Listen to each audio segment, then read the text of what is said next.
तर इकडे झालेली आहे संध्याकाळ, तर सगळ्यांना अशी मस्त छोटीशी अशी भूक लागलेली आहे. जरी माझ्याकडे मोठा स्वयंपाक नसला तरी माझ्याकडे हा छोटे मोठे कामं तर मला करावीच लागणार आहे. कारण ताईचं असं म्हणणं असते की मी भरपूर असं स्वयंपाक करेल, पण हा चहा पाणीचा नाश्ता आणि हे सगळं तूच करायचं. म्हटलं बरं बाई. एकीकडे मस्त असं गरमागरम आमच्यासाठी चहा बनवायला ठेवला आणि दुसरीकडे आपलं मस्त छोटासा असा नाश्ता करायला घेतला.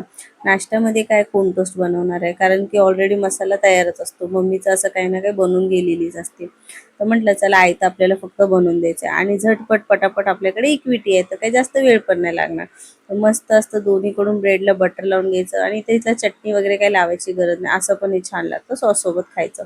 तर मुलांना म्हटलं असं काही बनवून दिलं तर चालेल का, ते म्हटलं आम्हाला आवडेल, कारण आम्ही रोज भाजी चपाती खातो. इथं आल्यानंतर हे असं काही गोष्टी मिळाल्या की भारीच वाटतं. आणि त्यांचं पण बरोबर आहे, कधीतरी वेगळं असं खाल्लंच पाहिजे. आणि ते आल्यापासून एक गोष्ट खूप चांगली आहे, जी म्हणजे असं काही बनवल्यानंतर माझ्याकडनं ते संपत नव्हतं. पण मुलं आल्यामुळं कसं ते पटापट असं संपून पण जातं आणि बनवायला पण मजा येते मग असं काही. तर इथं मी मस्तपैकी दोन्हीकडून ब्रेडला बटर लावून घेतलं होतं आणि आतमध्ये भरभरून असा मसाला कॉर्नटोसचा टाकलेला होता आणि बटर लावून त्याला छान असं शेकून घेतलं. तर सगळ्यात आधी मस्त मुलांना दिलं, कारण भूक लागली होती त्यांना भरपूर. तर त्यांची पेटपूजा आधी झाली पाहिजे, म्हणजे ते शांत खेळत बसतील. तर इकडं आमचा पण चहा तयार झालेला आहे. पण ताई आल्यापासून एक गोष्ट भारी वाटते, एकटं बोर होत नाही.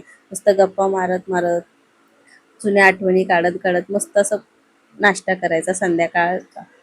इथं आम्ही पण असं चहा घेतला आणि आमची चिमू मॅडम झोपलेले आणि आम्ही इथे गेलो होतो थोडंसं खाली. ते म्हणजे गोळ्या औषधं संपले होते माझे. ते असं काहीतरी मेडिकलमध्ये बघून माझी भाची बघा कशी रिॲक्शन देते. आणि तो मेडिकलवाला दादा काय ऐकायला तयार नव्हता. तर असो इथं गोळ्या वगैरे घेतल्यात आणि तसंच मग गेलो थोडंसं असं बेकरीमध्ये खारी बटर वगैरे आणण्यासाठी. आणि असं खाऊ आणल्यानंतर आम्ही असं खुश काहीतरी होतो. तर घरी आल्यानंतर बघितलं तर ताईने मस्त असं झणझणीत स्वयंपाक पण तयार केलाय. आईनंतर मोठी ताईच असते जी आपली एवढी काळजी घेते, बरोबर की नाही. तर इथे मस्त स्वयंपाक गरमागरम तयार झालेला आहे, कामं पण आवरून घेतली. तर चला भेटू नेक्स्ट ब्लॉगमध्ये. बाय.